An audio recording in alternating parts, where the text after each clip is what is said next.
Hey everyone, Sparrow here. Welcome back to True North Sanctuary, where today we'll be focusing on finishing up our entry plaza and setting up the main staff area. Before we get too far in though, I just want to say thank you so much to those of you who liked, commented, or subscribed since the first video of this series. It means an incredible amount to me. I honestly didn't expect any likes or comments on the first video, but you absolutely proved me wrong. We're going to try something a little different today. I know I'm a fast talker, so number one is I'm going to attempt to slow down. And number two is we're going to do a tour at the end rather than cinematics. Let me know which one you prefer in the comments. So this little building houses some ticket booths where our lovely guests can buy admissions. More and more places have these contactless options where you don't have to interact with another person, and this zoo is no exception. I personally like not having to interact when I'm buying tickets, so why not? The ticket booths are custom made. I used the ATM as a base to get the shape and played around with the planks, wood trims, and emissive panels until I had the silhouette down. The buttons on the front are a mix of exterior switches. I just flipped the piece around and used the back of it, plus hinges and brackets to give the illusion of text. Some of the pieces, however, I borrowed from a ticket machine that I downloaded from the workshop, and the font I used is Christina's small 3D font, so that will, of course, be linked in the description below. Let me know if you'd like to see these ticket machines on the workshop. You can easily hide an ATM inside of them so guests look like they're interacting with them, and they are entirely recolorable so you can have them match your own zoo colors. On to the entrance to our entrance plaza. A little bit of terraforming to get a nice winding slope that will lead up to the building. I hadn't yet considered where the guests would be coming from, so I ended up cutting a ramp into the ground. And that's where we're going to hide the guest spawner, or potentially more of them in the future, just so we can get our guest count up. Not that that matters in Sandbox, but might be nice to have a little bit more guests floating around once the zoo is bigger.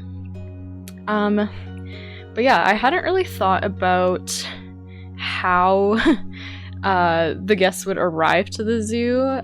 With the spawner being hidden underground, maybe there's an underground parkade, or the parking lot is slightly further away and guests need to use this tunnel to get to the entrance. I don't know. But the guest spawner is hidden, so that's all that really matters.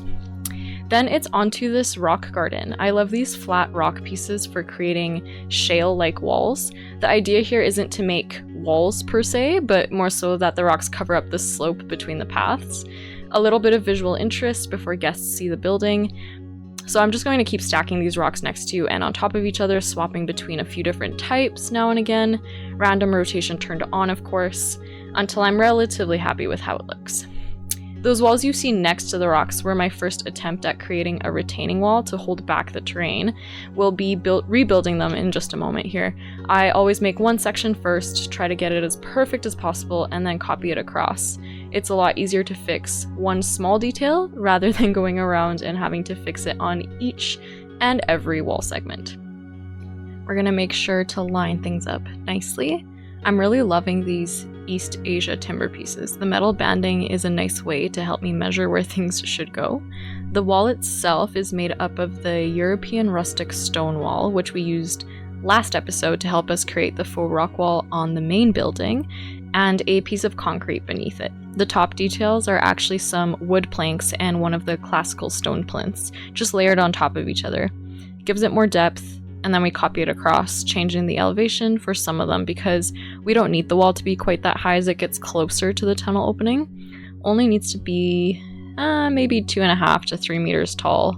That piece of land right over the tunnel opening will eventually feature a road that leads to the main staff area, so kind of like a delivery route. Back to our rock garden, we're going to add some plants to hide some of the gaps and give the rock a little bit more life. Here I'm using the moss and campion moss to add some greenery, but you can also use mossy rocks to do this.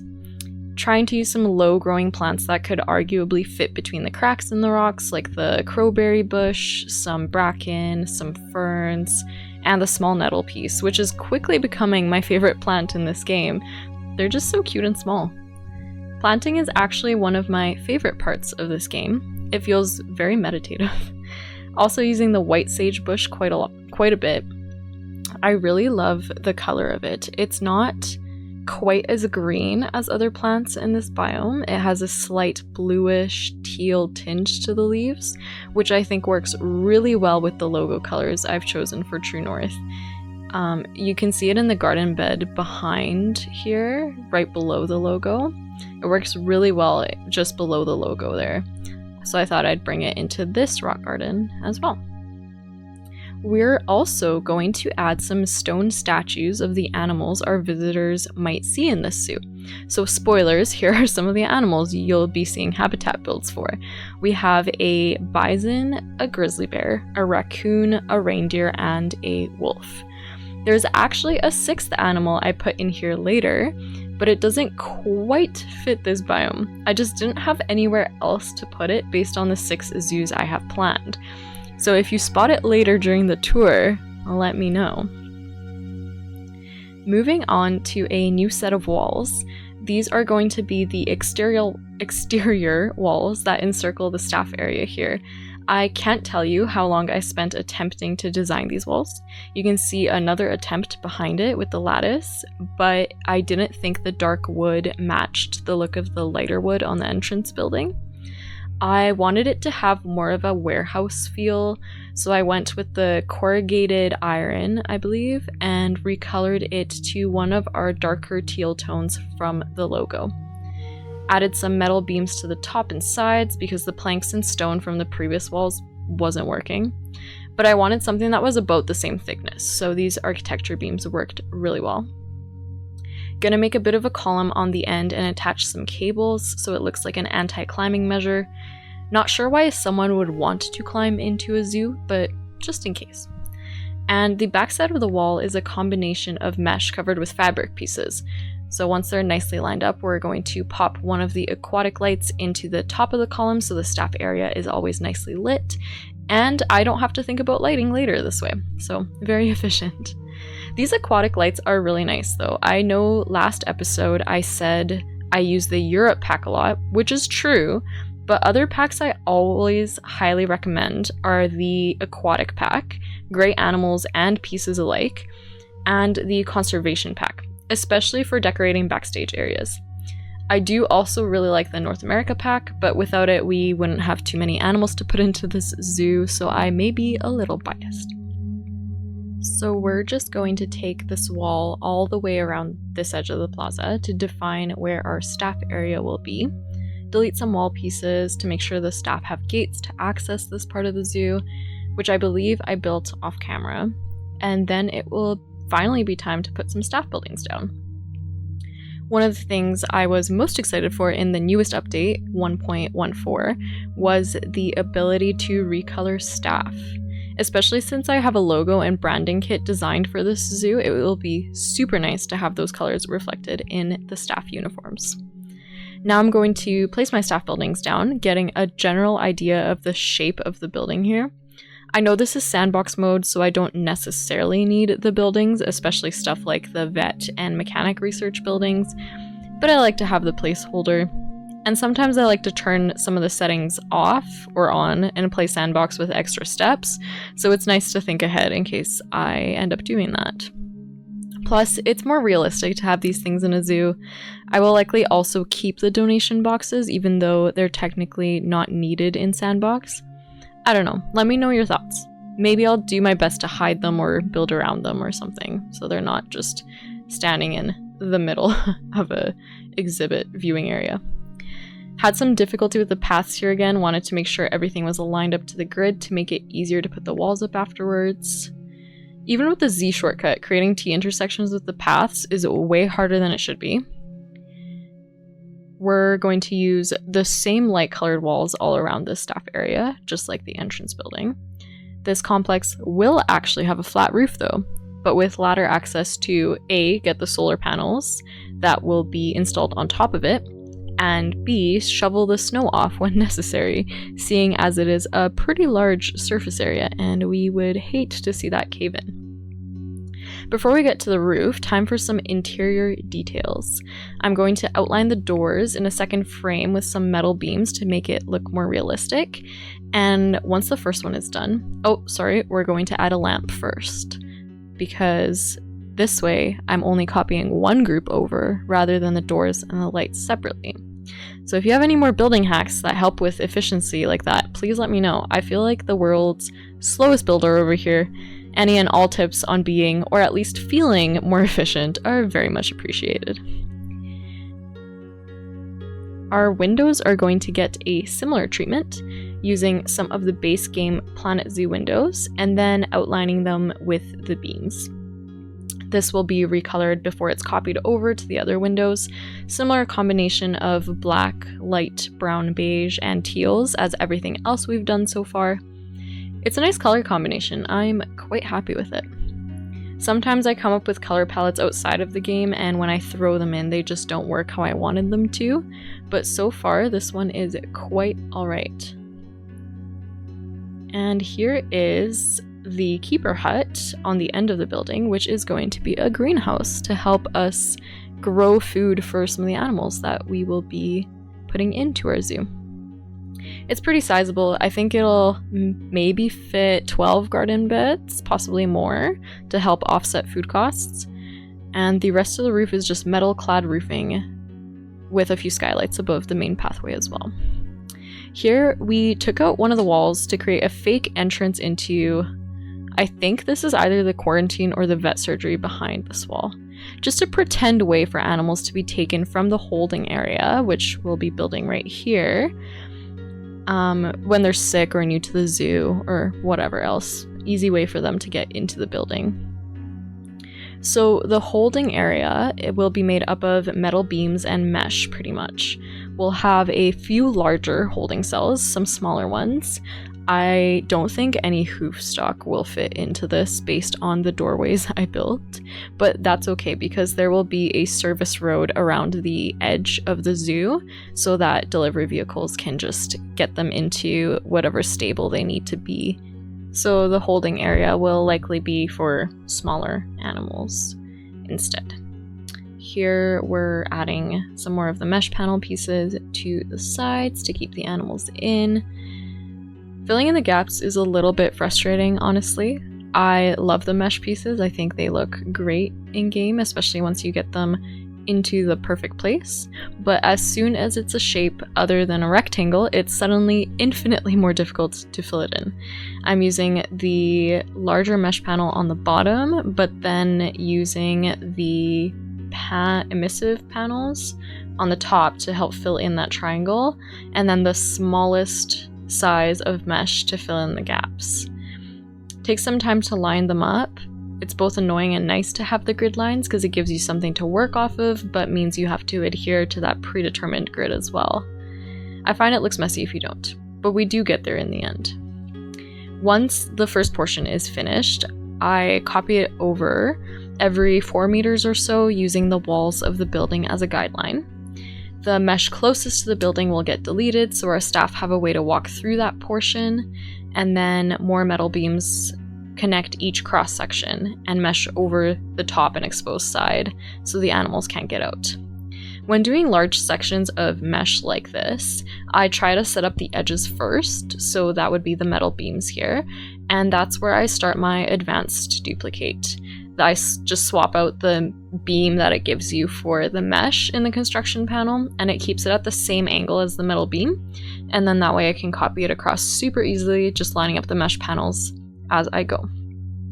Just like so.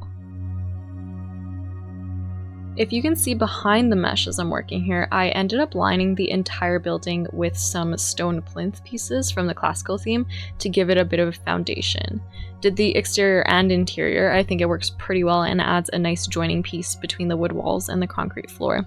It's the little details that make the build come together, but if I showed you all of those little details, we would be here for hours, but I will mention it because it is a really great way to make your builds look more realistic. And now the last piece of today's build. We need a structure for the actual entrance gates. So this will be similar to the structure around the ticket booths we built at the beginning of this video. a few stained wood walls for the sides, but largely the same architecture beam and asphalt roof and log trim supports as that other building. This is probably the only part of the video that I didn't cut portions out of. Once I got to this point, it was just smooth sailing. There's actually a whole building that didn't make it in because the recording software I was using decided to die on me. So the main garage and storage area that you'll see in the tour later did not get screen recorded, and I'm kind of salty about it because I made custom cabinets and wanted that to make it in. Oh well, still learning how all of this works, and it happens to the best of us. I think the first few buildings are the hardest. You're not quite sure of the style, which pieces you'll be using, might have a general idea, but sometimes what you're thinking of doing doesn't quite work the way you want it to. Once you've got those structural bones, I guess you can call them, it gets a lot easier. It's kind of a template that you can use across your zoo, and that's part of the reason why this structure was much easier to create than the ticket booth. Plus, I focused on designing one half at a time, so it made it easier to copy across to the other side. One thing I'll have to go back and do is add some more support beams, because even though I'm adding beams under the roof and coming out of the center, and then also from the side beams to the ground, it just doesn't feel like enough to support everything. Yeah, probably a few more logs needed. I do really love this style of build though. The central support log and others coming out from it diagonally to support the roof. Rotating those logs out from the fulcrum to make sure they line up nicely. Actually, is there a way to choose the rotation point of an object? Like changing its rotation from being centered around one end to the other, or even the center of the object? If there is, let me know. I think that would be very useful. And if you've made it this far, I want to know, what are your favorite architectural styles for your zoos? Are there any zoos you've visited that really inspired you to pick up PlanetZoo again or for the first time? For me personally, I started playing PlanetZoo because I played Zoo Tycoon 2 as a kid, and that nostalgia factor was just incredibly strong. So here we are, almost 20 years later, playing another zoo game. Which I actually went back and looked at when I first downloaded PlanetZoo, and it was March of 2020. But since then, I find I play in bursts where I'm very addicted to the game for a week, 2 weeks, maybe a slightly more extended period of time, and then I just don't pick it up again for an extended time. Which this YouTube channel hopefully will help me get out of that, because now I have to be more consistent. But since picking up this game in March of 2020, I've only logged about 230 hours in it, which is really not that long of a time. So I'm hoping that as I continue to play, these builds will only continue to get better. So this last part here, I'll leave you with some music for these final details, a little montage, and I'll see you in a bit for the behind the scenes tour.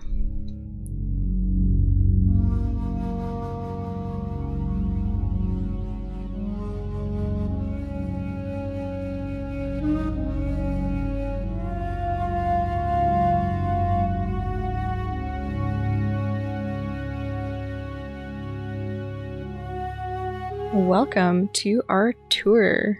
We are starting where the guest spawner is, so where guests would first come into the zoo. And we have our lovely retaining walls that I have decorated with some animal silhouettes. So these are some of the animals that our guests will be seeing in the building. Or in the zoo, not the building. Hopefully these animals have some outdoor space, would be nice. And on the sides here, I've created some forested areas to give it a little bit more of a backdrop.